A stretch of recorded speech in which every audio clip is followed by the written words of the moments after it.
You know what's the number one lie that you're telling yourself about your career?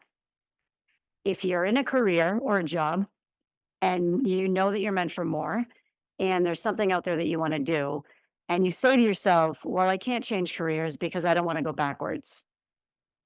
I can't change career because I can't take a pay cut. I can't change careers because I don't want to make a vertical move. None of these are true.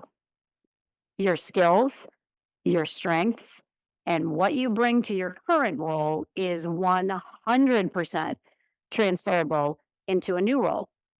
And today, I'm going to break it down for you. I'm going to break it down for you. I'm going to give you specific examples. I'm going to share a real life story. And after this podcast, if you don't believe that your skills are transferable, I don't know. I don't know. I don't know what to say. I'm going to ask you to give me a call because it is simply not true. You can do what you love to do, even if it's a completely different industry. What you bring to the table now, you bring to the table there, and in fact, could even be a competitive advantage. So buckle up, Podsters. We're getting real today. Are you ready to speak up, stand out, and get your seat at the table? If so, you're in the right place. Welcome to Unmute Yourself, the podcast where you'll get real-life anecdotes and actionable tools for you to step into your strengths, debunk imposter syndrome, truly know your worth, and show up like you own the room every time. I'm your host, Nancy Medoff, who did the thing and followed my passion for empowering women like you to unleash that inner spark and become who you know you are meant to be. I'm a diehard foodie with a raging Skittles habit who will not stop until women everywhere unmute themselves and truly thrive at work, at home, or wherever you may be. Let's do this. Podsters, I'm coming in hot today, and I'm coming in hot because I'm hot. I'm hot on this subject. I am talking with you today about one of the number one things I hear when I start working with a client, or when a client is hesitating to make the move to do the thing. So this could be changing careers. It could be changing industries. It could be really doubling down on their side hustle. So this is a specific set of circumstances. It's not just about going for promotion. It's when they know that, or you know that you aren't really fulfilled in what you're doing, but fill in the blank. Ready? But, well, I'm making too much money and I don't want to take a pay cut. I really don't want to lose my benefits, and I've worked really hard to get where I am. I don't want to go backwards in my career. I don't even want to make a lateral move. I don't want to lose my network. I worked really hard and I have a lot invested with this company and this industry or this network. So if you have ever thought any of these things, I'm here to tell you that this is not true. It blows my mind when continuously people I work with, people I talk to, people in my keynotes, people I work with one-on-one, they say, well, I just can't take a pay cut right now. Why do we assume that we need to take a pay cut, or that we're going to have to take a pay cut if we change careers or change industries? We assume this because we think we're going to have to start over. You absolutely 100 do not have to start over, and here is why. You don't start over because your skills are transferable.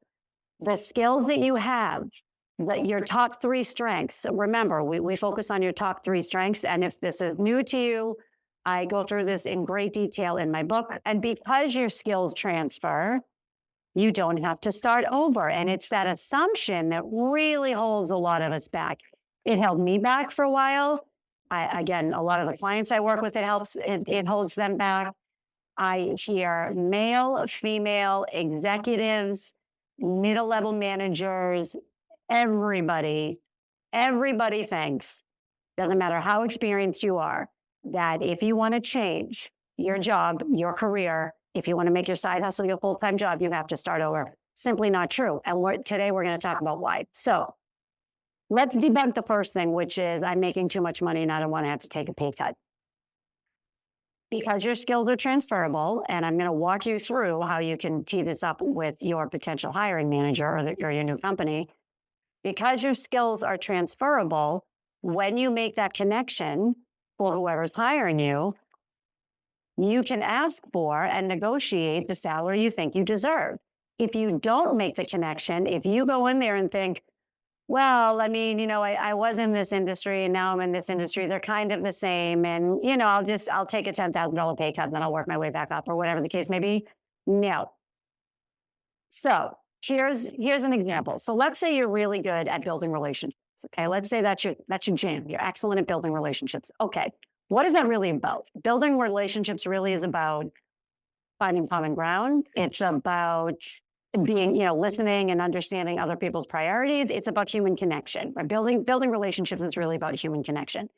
You tell me one company, one job, one team, or one business on the planet that does not require human connection in order to succeed. All of them do.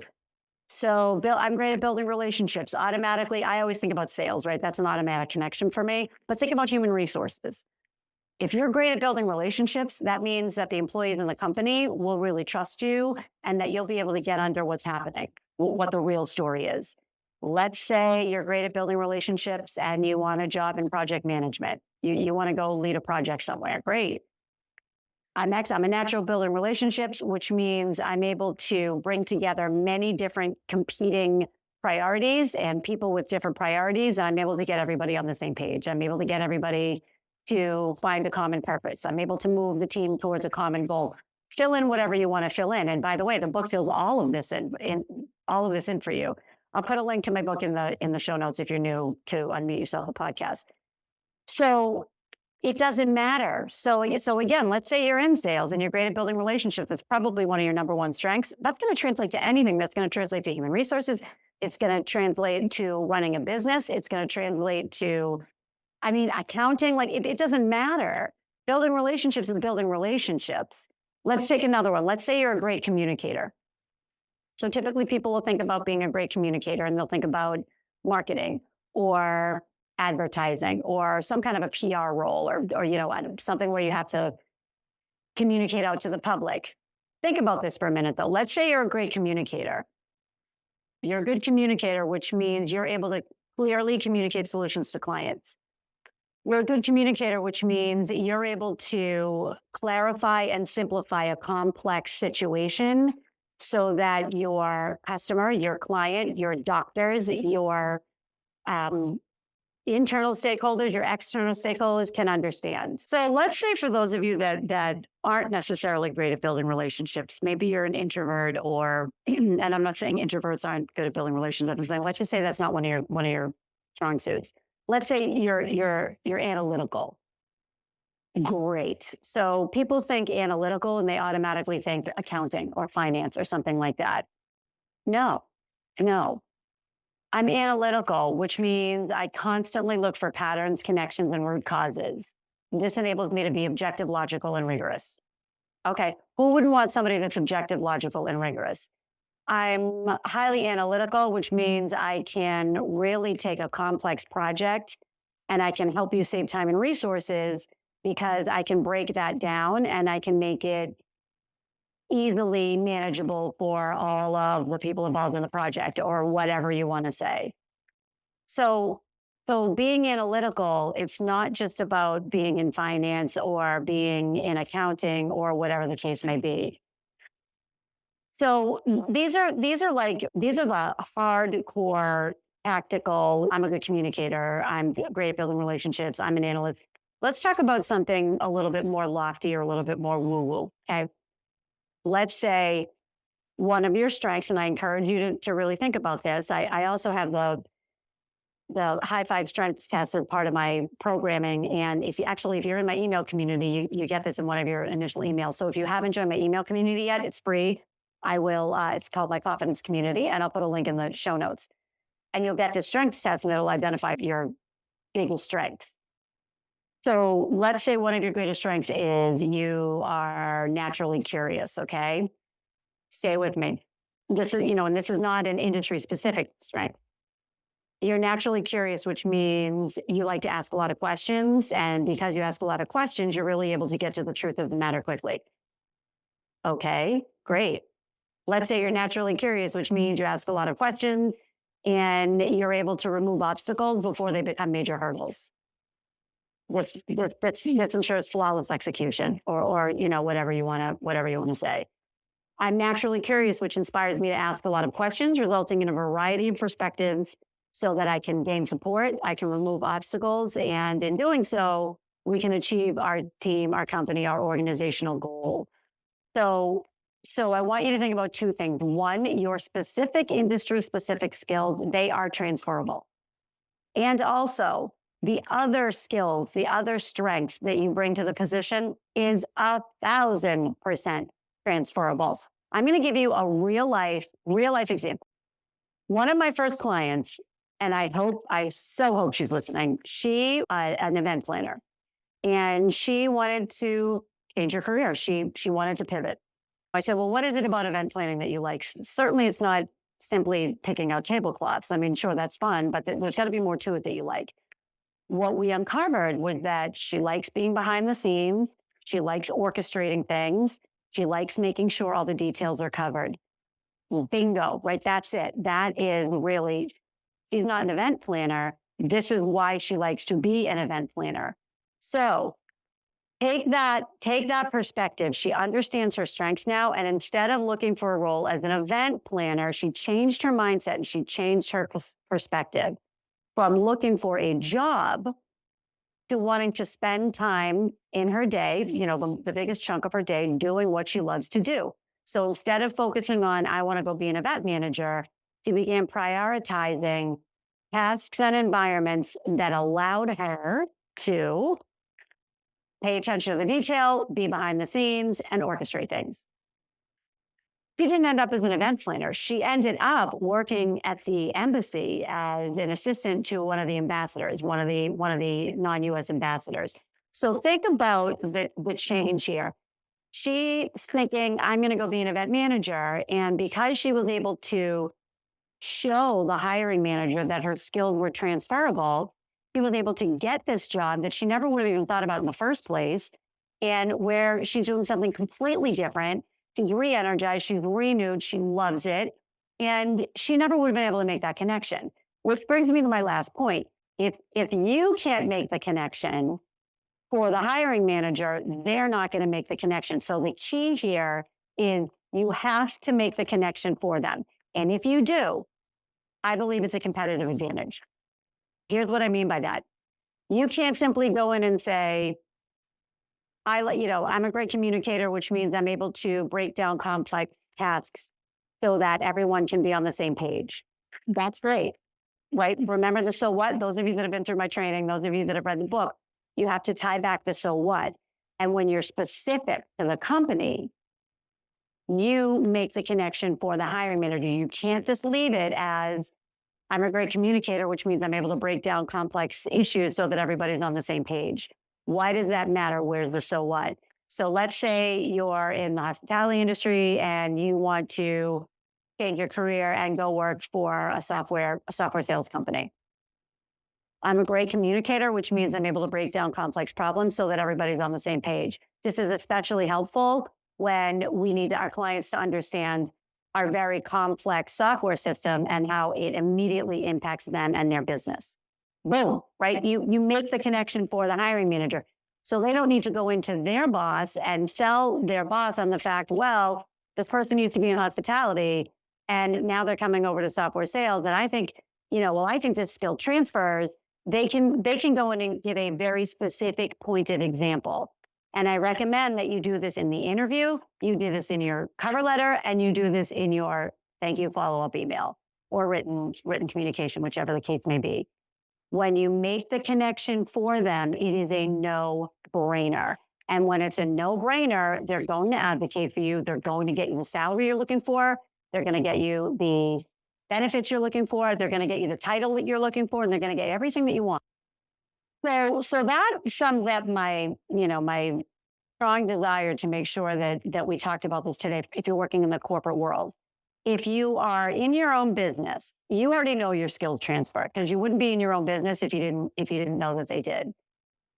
What I find troubling is when people who want to make their side hustle their full-time job, when they say to me, well, I can't lose my benefits, which is very real. I get that, right? They don't want to leave their company because they have great benefits. And by benefits, I'm talking about health. Okay? Here's a truth bomb. You can get a decent healthcare plan for, let's say, $1,000 a month in most states in the United States. You can get a good healthcare plan for $1,000 a month for yourself. So all you need to do is factor in, you need to cover $12,000 in your business for your healthcare. So depending on what kind of business you're in, if you're selling bracelets, if you're a public speaker, if you're consulting on projects, if you're, whatever the case may be, if you're making widgets, you figure out how many widgets do I need to sell to cover that $12,000. And then you look at the reality of, it is not that bad. Every single person I talk to who goes out on their own, they say, I wish I had done it earlier. And one of the things that was holding them back was this misperception that they wouldn't be able to get healthcare. Yes, you can get healthcare. I'm telling you the facts right now. And 1,000 is actually, that's a decent healthcare plan. If you want to scale it back, you can get it for even less. One of my clients recently that I worked with last fall, we mapped it out and she was like, oh my God, it's only $12,000. I said, it's only $12,000. That's one project for her. So she knows that if she has 2 projects a month, one of those projects, that money is all allocated for healthcare. So it's letting the fear of the unknown and making assumptions hold you back. That to me is the tragedy. Your skills are transferable. You can find a way to make healthcare work for you if you're going out on your own. Again, the difference is you need to make that connection. You need to believe it and you need to be able to articulate it. So Podsters, that's my mini podcast for today. It's a short but powerful one. I really want to make sure, because we're in Q1, we're in the last part of February. Spring is when a lot of people now, they've received their annual bonus. They are starting to look for new jobs. Review season is oftentimes in March. And I want to make sure that you feel really good that your skills are transferable. If you need help, shoot me a note. If you want to work with me one-on-one, I have the application in the show notes. I am here for you. The book is full of this information. My email community is full of this information. These podcasts are full of this information. There's a ton of resources for you. And when you're ready to really do it, I'm here for you. I'm here for you because I have never looked back. With that, my Podsters, peace out. Have a great rest of the week, and I will see you next week. That's a wrap, Podsters. And before we go, I ask you, what's one thing from today's episode that you will use this week to unmute yourself? DM me, email me, send a smoke signal, whatever you need to do. Let me know what you're going to do differently. And if you enjoyed this episode, please share it with someone you know and leave a 5-star review on Apple. This helps me spread our message of empowerment to more people worldwide. Let's do this.